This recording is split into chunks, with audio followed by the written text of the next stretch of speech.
अब हमारा next topic है नाइट्रोजन फिक्सेशन।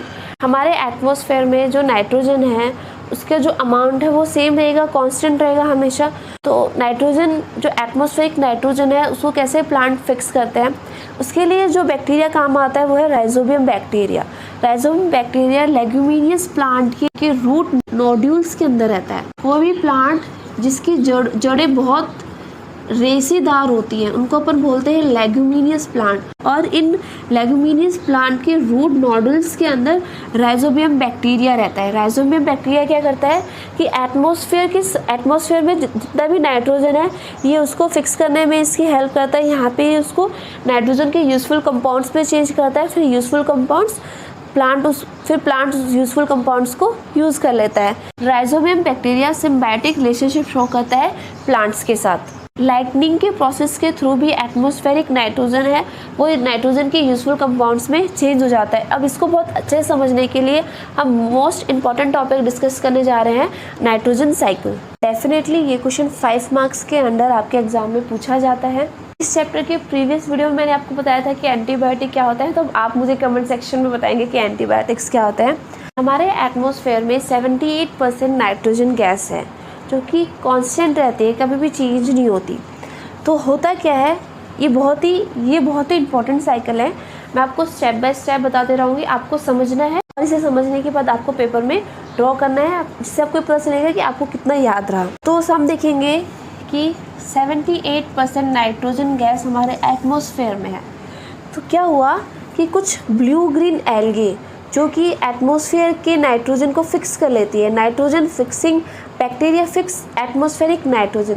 जो नाइट्रोजन फिक्सिंग बैक्टीरिया होते हैं, एग्जांपल ब्लू ग्रीन एल्गे, ये क्या करते हैं, एटमॉस्फेयर नाइट्रोजन को फिक्स कर लेते हैं। इन्होंने इस नाइट्रोजन को पकड़ लिया एटमॉस्फेयर से। फिर कुछ बैक्टीरिया जो इन्होंने फिक्स करा नाइट्रोजन को, तो bacteria in turns fix nitrogen into nitrogenous compounds. Blue green algaes ने कुछ नाइट्रोजन फिक्स कर लिया। सपोज करो कि हमारे पास यहाँ पे ब्लू ग्रीन एल्गे है, इसने कुछ नाइट्रोजन यहाँ पे फिक्स कर लिया, 28% नाइट्रोजन इसने पकड़ के रख लिया। इस ब्लू ग्रीन एल्गे ने इस बैक्टीरिया को 28% नाइट्रोजन दे दिया, जिसने इसको नाइट्रोजीनियस कंपाउंड में चेंज कर दिया।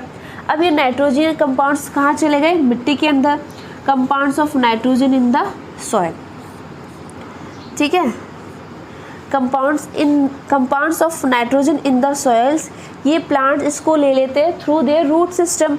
अब रूट सिस्टम के थ्रू प्लांट ने इनको ले लिया और इसको किस में चेंज कर लिया, जहाँ जहाँ इनको नाइट्रोजन की ज़रूरत थी। इनको नाइट्रोजन की ज़रूरत किसके अंदर होती है, प्रोटीन बनाने के काम आती है, प्लांट्स के प्रोटीन बनाने के काम आती है। अब प्लांट्स ने प्रोटीन बना लिया, अब थ्रू रूट सिस्टम प्लांट्स ने ये नाइट्रोजन के यूजफुल कंपाउंड्स ले लिए और उसको प्रोटीन में चेंज कर दिया। और ऐसे एनिमल्स जो प्लांट्स को फीड करते हैं, ऐसे एनिमल्स जो प्लांट्स को खाते हैं, उन्होंने प्लांट्स को खा लिया। तो अब वो प्रोटीन कहाँ चला गया, अब वो प्रोटीन प्लांट्स के अंदर चला गया।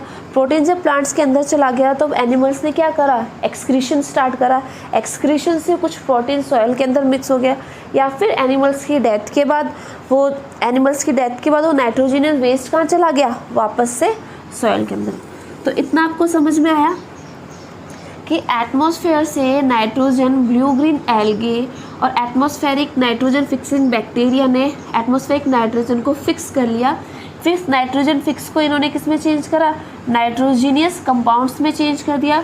नाइट्रोजीनियस कंपाउंड्स अब कहाँ पे है, सॉइल के अंदर। तो प्लांट ने अपने रूट सिस्टम के थ्रू इस नाइट्रोजीनियस कंपाउंड को ले लिया और इनको प्रोटीन्स के अंदर चेंज कर दिया, फिर ऐसे एनिमल्स जो प्लांट्स को फीड करते हैं, उन्होंने इस प्रोटीन को ले लिया और एक्सक्रीशन के थ्रू और आफ्टर देयर डेथ ये वापस से कहाँ चला गया, सॉइल के अंदर चला गया। कुछ एटमॉस्फेरिक नाइट्रोजन लाइटनिंग प्रोसेस के थ्रू भी सॉइल के अंदर जाती है, बिजली की गड़गड़ाहट होती है और कुछ नाइट्रोजन लाइटनिंग प्रोसेस के थ्रू सॉइल के अंदर चली जाती है। तो आपको ये याद रखना है, नाइट्रोजीनियस कंपाउंड सॉइल के अंदर 2 प्रोसेस से आते हैं। फर्स्ट लाइटनिंग नेचुरल प्रोसेस से, सेकंड कुछ बैक्टीरिया इनको एटमॉस्फेयर से फिक्स करते हैं और नाइट्रोजीनियस कंपाउंड में इसको चेंज करते हैं। फिर हमने देखा प्लांट्स ने ले लिया, फिर प्लांट्स से एनिमल्स ने ले लिया और एनिमल्स के डेथ के बाद और उनके एक्सक्रीशन के बाद ये वापस से सॉइल के अंदर चला गया। अब जो सॉइल के अंदर है, फिर कुछ बैक्टीरिया इस सॉइल को वापस कहाँ किस में चेंज कर देंगे, नाइट्रोजन गैस में चेंज कर देंगे। Bacteria turns compounds of nitrogen into gaseous nitrogen. कुछ बैक्टीरिया हैं जिन्होंने नाइट्रोजन कंपाउंड्स को वापस किस में चेंज कर दिया है, नाइट्रोजन गैस में, और ये नाइट्रोजन गैस हमारी वापस कहाँ चली गई, हमारे एटमॉस्फेयर में। तो इस तरह जो हमारे एटमॉस्फेयर में 78% नाइट्रोजन का कंटेंट है वो एज इट इज़ रहता है, सेम रहता है। इसी के साथ हमारा चैप्टर फिनिश होता है। होप सो आपको समझ में आया होगा। हमेशा की तरह आपको मेरी वीडियोस 2 बार देखनी है। फर्स्ट इसे थ्रू आउट देखें और सेकंड टाइम आप इसे अपनी एनसीईआरटी बुक के साथ रेफ़र करें।